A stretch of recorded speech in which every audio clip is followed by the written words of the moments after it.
another season ends comes with another semi-confusing press conference from Arturas Karnisovas, and why he was very clear on the direction that this team is going. If you're expecting major changes or a trade for a star, AK let you down. We're going to get into all that and more right after this. You are now tuned in to Chicago Bulls Central, your number one place for all Chicago Bulls news and content.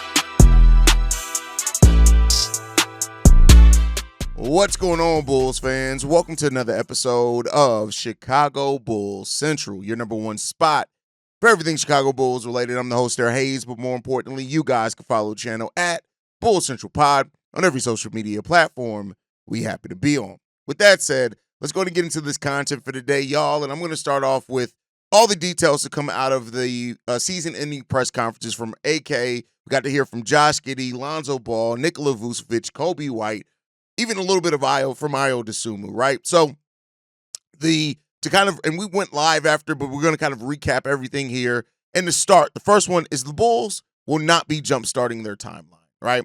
We had this direct quote from Arturas Karnisovas: "I have full confidence in our staff regardless of what we're picking.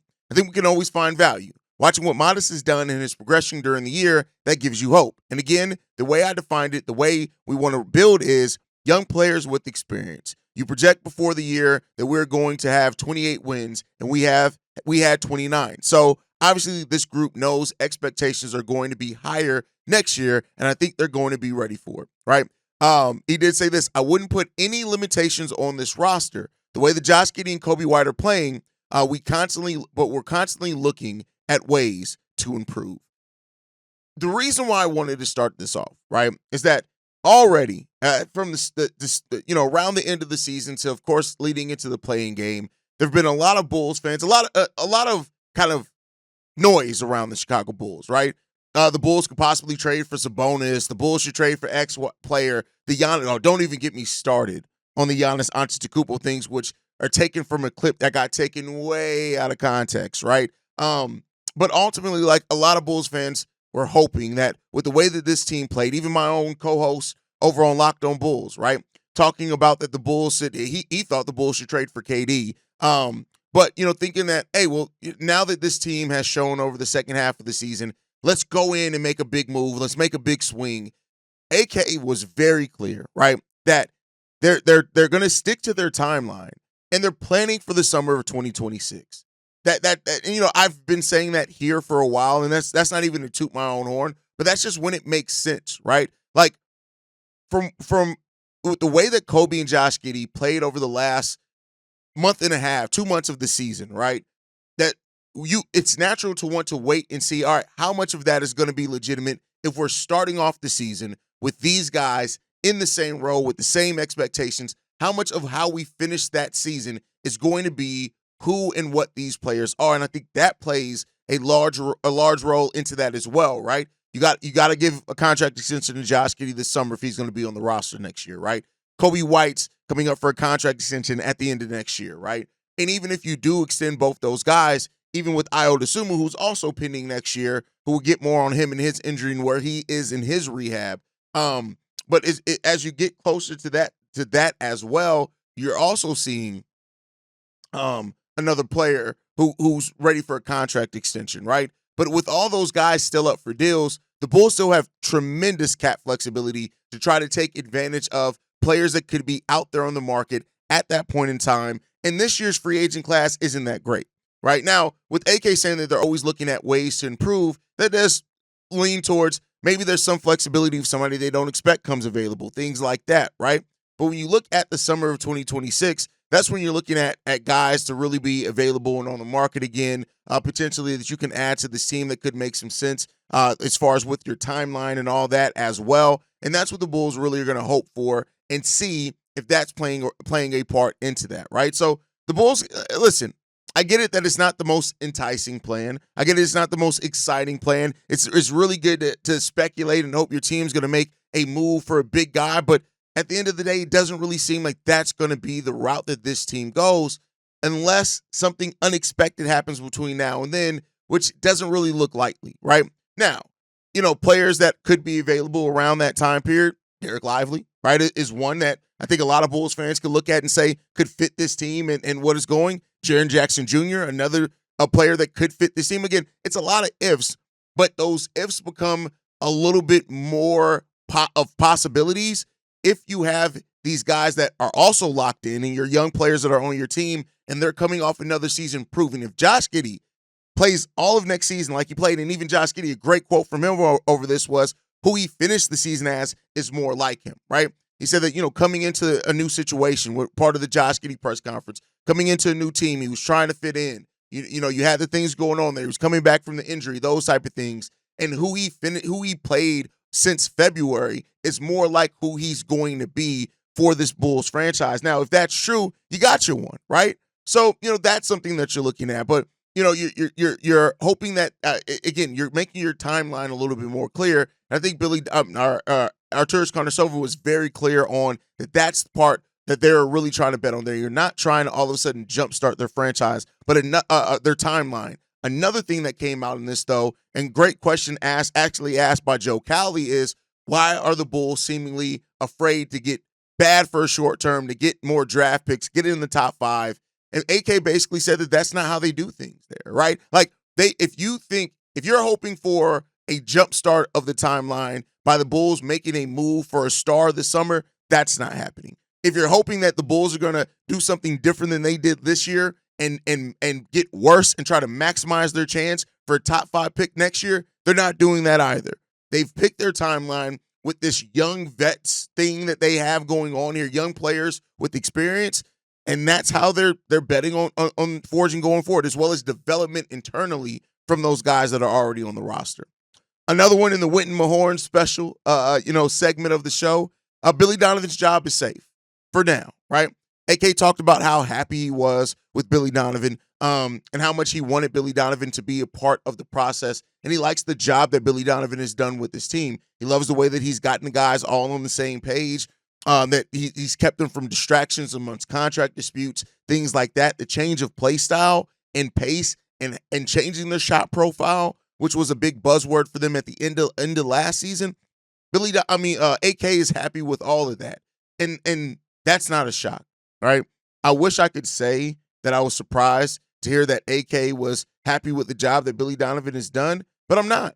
And you guys shouldn't be either. Like, I know there are going to be some people up in arms about it, and I expect long comments on in the comment section from both Winton and JDH. But when it comes down to it, that's not how the way that AK views it. I'm not saying anybody's wrong for viewing this as an offseason where the Bulls should at least entertain the possibility of pursuing a Taylor Jenkins. Mike Malone, I'm not as high on, but even a Mike Malone, right? And the Bulls are seemingly content right now with going forward and letting Billy Donovan play out the last year of his contract. But I will not expect very much drama around the Chicago Bulls coaching position this upcoming offseason. You may hear some rumors or things like that could pop up. But internally in the Chicago Bulls, it seems like Billy Donovan is about as safe can be. And, that I've had my thoughts on that. I continue to have my thoughts on it about what should happen there. But at the end of the day, like, it's not something that any of us control. And I know that sucks to say, right? Because you want your fan base to kind of have more of a pulse, a feel for the pulse of your franchise, to have more of a feel of the pulse of the fan base. But AK and Eversley don't care about that. They care about the direction. They care about the players that they're tied to. They care about their coaches. And we'll see where that comes out of, right? Like, I'll say this. Billy Donovan did do some things solidly. And I'm not going to act like I'm not somebody who it either has to be all bad or either has to be all good. Two things can be true at the same time. Billy Donovan did some good things from a coaching perspective last year. He did, especially at the end of the year, the changing the to a more modern style, practicing with the 20-second shot clock in the offseason. All that did help this Bulls team this season, right? And that can be true. You don't have to try to make that seem like it's not true, but it can still also be true that Billy Donovan is not going to be that guy to probably get you over the hump. But I don't think the Bulls right now are worried about getting over that hump. Now, that's its own concern for its own time. I'm not going to say that we'll talk about some of that over the course of the offseason, but as it stands right now, the Bulls are happy with the job that Billy Donovan has done. They are content with what he's done with this team from a development aspect and also from a stylistic aspect and dealing with the noise around the team, right? Towing that company line, I think, is a big thing that Billy Donovan has done that this front office loves, right? He doesn't cause any drama, even throughout the tanking debate and roster trades debate. He was a guy that was constantly saying, "No, I want to. Zach LaVine's here. Like, he's a Bull. I look forward to coaching Zach LaVine." So, having that, I guess, is something that is what it is, right? But at the end of the day, it just comes down to this front office, regardless of how we feel or anything like that. They're still tied into Billy Donovan, and that just is what it is, man. Yeah, but that's what it comes down to, and we'll see what the future does hold for this team when it comes down to that. And overall, we'll see. We'll see. Like, I hope that at some point AK wakes up to what we've all seen, and that is that Billy Donovan ain't that guy. Like, he's just like, don't get me wrong, Billy Donovan is solid in some areas. Turning the defense over to Wes Unseld did a really great job when you look at the individual defenders that we have on this team. And the ones that we did have were healthy or had disappointing seasons, like Patrick Williams. Lonzo and Ayo weren't healthy for large parts of this season. And so, you got those things, but we'll see what the future holds. I'll just leave it at that. Next up, Coby White and Josh Giddey are absolutely part of the Bulls' future plans for now. Like, I feel that for now on because the players have some control over that. But Coby White in his presser did talk about the fact that he is happy in Chicago. He loves Chicago. He loves the franchise. He loves the people of Chicago. And that he hasn't really put a lot of thought into unrestricted free agency yet. Now, if that thought does come around, or when that thought comes around, maybe that starts changing some perspective. We'll wait and see on that one. But it stands right now that Coby White seems happy in Chicago. He doesn't seem like free agency is something that's usually looming over his head. Usually that points to confidence. And like we said multiple times, like, he's going to have to go through unrestricted free agency if he wants the most money. But the way that Coby did speak in his presser almost kind of felt like it left the door open in a way to the possibility that he does sign an extension rather than go through unrestricted free agency. But again, that may just be him in the way that he communicated that. It was just it didn't really convey the actual situation, but we'll end up seeing there. But AK also definitely wants Josh Giddey as part of this future. And I think with them holding the restricted free agency, that's going to be something that definitely that plays into their hands. Josh Giddey, for what it's worth, said this: "At the start of the season, I felt like I couldn't get going and was trying too hard to fit in and please everyone. Post-trade deadline, I started to play freely and be me. We as a team found another gear post-trade deadline." And I think that's great, right? I think that's going to be something that's one of the biggest questions this offseason, much like with Coby last year, right? Is that how much of that is going to maintain into next season? Because now you're coming into next season, you're going to have all those point guard duties. You're going to be 1A, 1B, however you want to look at it with Coby White and the dynamic that you guys figured out there towards the end of the season. How much of that is going to maintain into a full season? All those questions are going to be there. Coby White said this in regards to the fit with him and Matas and Josh. He said this: "I think I fit well with them. I think for the most part, I do. Both of those guys only want to win, and so that makes it easy to play with them. Giddey, obviously very unselfish, high IQ for the game, great feel for the game. Obviously seeing what he did once he got his feet set, once he got comfortable, and then like I always say for Matas, the sky's the limit for him. He continues to get better. He wants to get better. So I think as long as we keep getting better, trust in the process, we have great relationships off the court as well, so that always helps. But I feel like if we continue to get better, continue to climb the mountain together, I think as a whole, we have a chance." That sounds like a player that's bought in, at least for now, right? And so we'll see how that continues to develop for this team as well. But those are the three pieces right now that you're looking at as those are the pieces that you want to see develop the most. Those are the pieces that you want to see what they're going to turn into, because that's going to help raise the ceiling truly of your franchise and get you to a point that you want to get to. So we'll see what happens there. But add into that the draft pick of this year. The Bulls have all their own first-round picks, and we'll see what the future does hold for this team. Last part to really come out of this, Ayo Dosunmu and Lonzo Ball and Josh Giddey in their injury update. So as far as Ayo Dosunmu, he got the brace off his shoulder. They're looking at about a 6-week timeline for him before, as far as that rehab process. Io said that he plans to go back to 5-on-5 right now in August. So that kind of clears the path for him to be fully healthy by the start of the season, right? He's going to have a full training camp. The offseason may not be as integrated as what it was before with that rehab process, and not able to do 5-on-5s until August. That's 4 months, right? But we'll see what the future holds there. But overall, Io seems very, very confident that he's going to have a full offseason, which is really good. Lonzo as well. Lonzo was very honest. He talked about the fact that he did lose some athleticism with the knee surgery, and that affected his jump shot, and that he's going to have the closest thing to a normal offseason as what he could have. No surgery is going to be needed for the wrist. That's going to continue to heal over time, but he's going to have a full offseason. The first one in Lonzo in a long time for Lonzo as far as an actual semblance of a normal offseason. I think that's going to be good to see for Lonzo, how he comes back. And, I love that he did point out the fact that he did lose some athleticism, and that affected the lift that he got on the jump shot, because that was the part of Lonzo's game that really wasn't what we've typically seen from Lonzo. The defense, the activity, the passing, the basketball IQ on both sides of the ball, all that was Lonzo Ball. That jump shot was a bit rough at times, and he didn't shoot the ball overly effectively. And so because of that, if that's the thing that he needs to adjust to, I'm really excited for him to have a season where he could just focus on that rather than rehabbing a long time from an injury, and we'll see what we have there. As far as Josh Giddey said that his hand injury just heals with time. No surgery or nothing needed there. He did say that he was going to get on a plane back home last night, so he's probably about 2/3 of the way through that flight at this point, 15-hour flight. So we'll see what the future holds for Josh Giddey there. And you want Josh Giddey. He didn't have a full offseason last year either, and you really want him to be able to have that. Now let's see how Josh Giddey can start off the season. Nikola Vucevic also was interviewed in a presser as well, and Vuce basically said this. He wants to be on a team that he feels like he's playing and fighting for something that he can win for.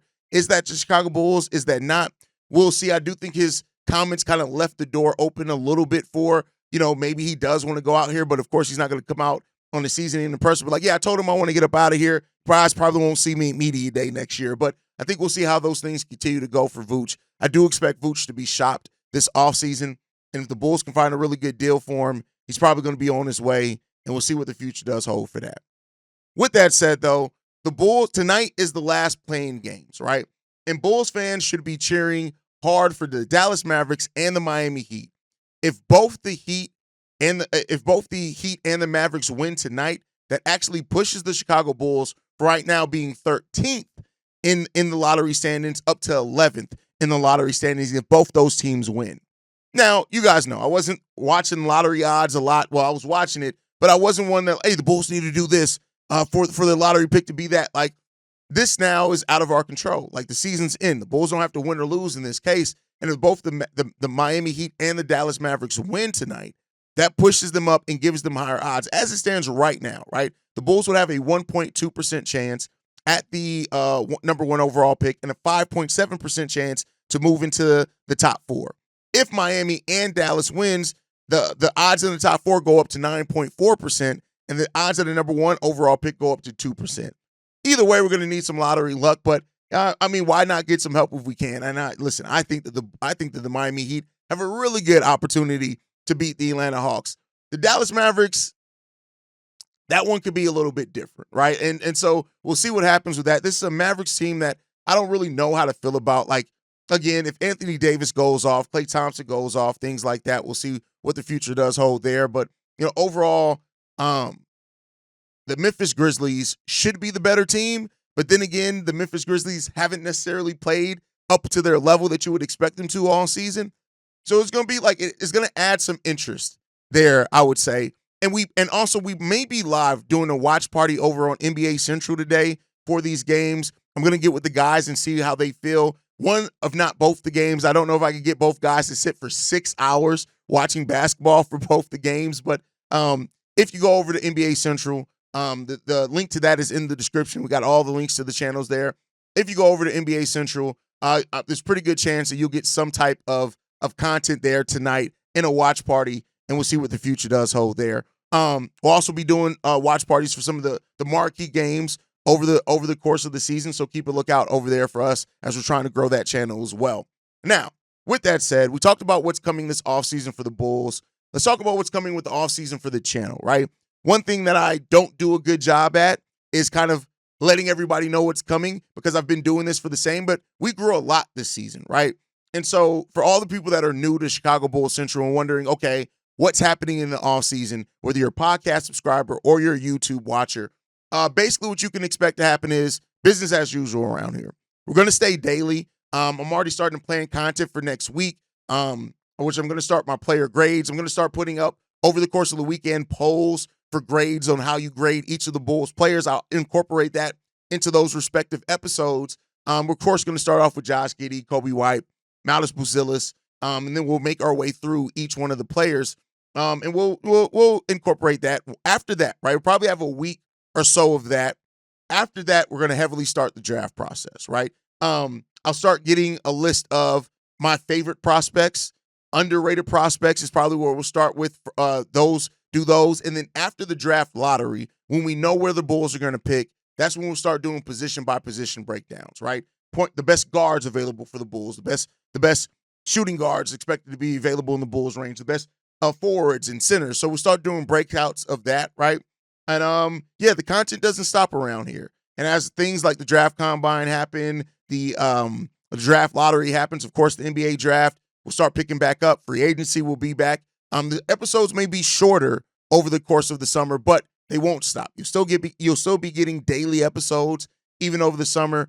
And I want to hear from you guys. If you got any thoughts, any feelings on the team, any rumors you want to talk about, any potential free agent candidates, please call in. That's why we have the voicemail line.